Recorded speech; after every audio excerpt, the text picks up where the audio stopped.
Hello, Mr. 8. I have a riddle. What is it, Peter? Stiff is my spine, and my body is pale. I'm always ready to tell a tale. What am I?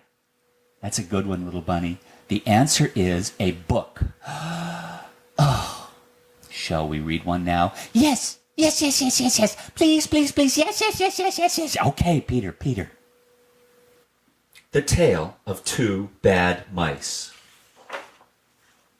Once upon a time, there was a very beautiful doll's house. It was red brick with white windows, and it had real muslin curtains and a front door and a chimney.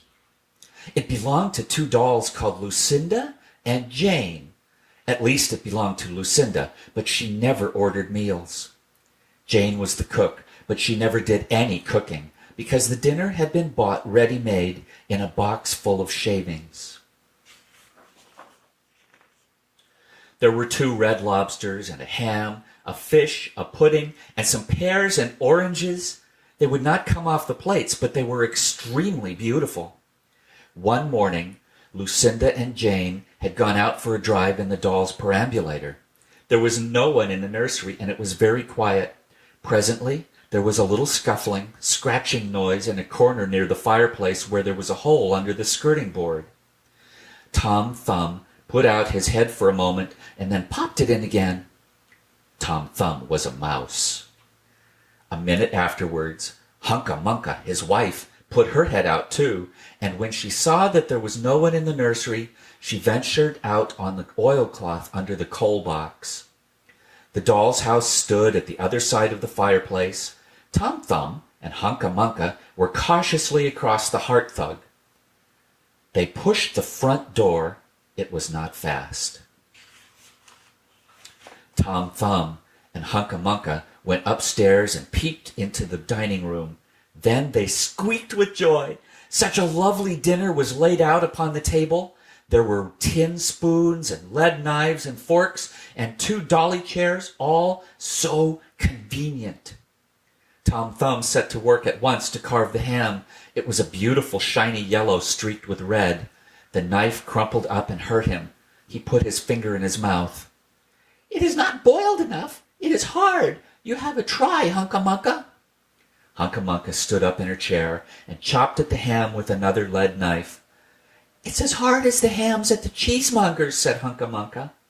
The ham broke off the plate with a jerk and rolled under the table. "Let it alone," said Tom Thumb. "Give me some fish, Hunca Munca."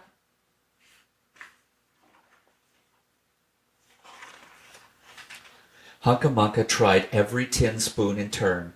The fish was glued to the dish. Then Tom Thumb lost his temper. He put the ham in the middle of the floor and hit it with the tongs and with the shovel. Bang, bang, smash, smash. The ham flew all into pieces, for underneath the shiny paint it was made of nothing but plaster. Then there was no end to the rage and disappointment of Tom Thumb and Hunca Munca.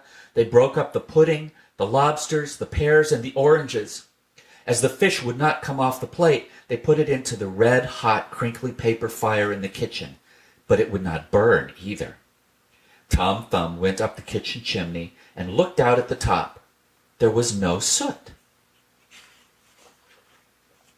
While Tom Thumb was up the chimney, Hunca Munca had another disappointment. She found some tiny canisters upon the dresser labeled rice, coffee, sago, but when she turned them upside down, there was nothing inside except red and blue beads. Then those mice set to work to do all the mischief they could, especially Tom Thumb. He took Jane's clothes out of the chest of drawers in her bedroom, and he threw them out of the top floor window. But Hunca Munca had a frugal mind.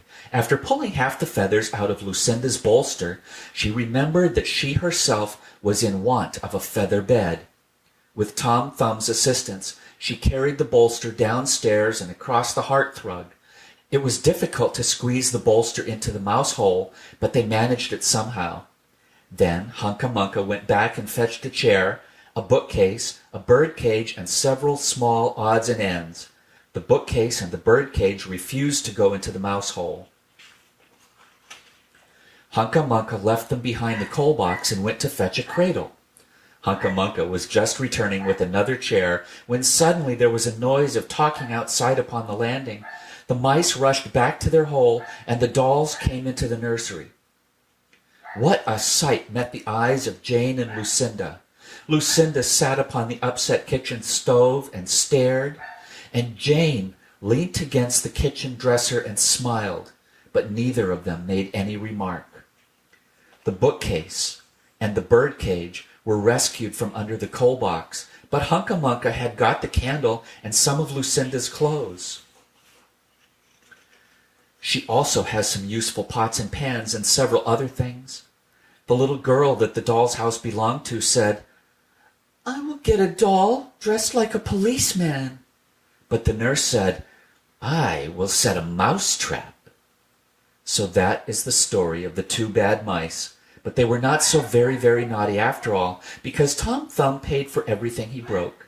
He found a crooked sixpence under the hearthrug, and upon Christmas Eve he and Hunca Munca stuffed it into one of the stockings of Lucinda and Jane. And very early every morning, before anybody is awake, Hunca Munca comes with her dustpan and her broom to sweep the dolly's house. The end.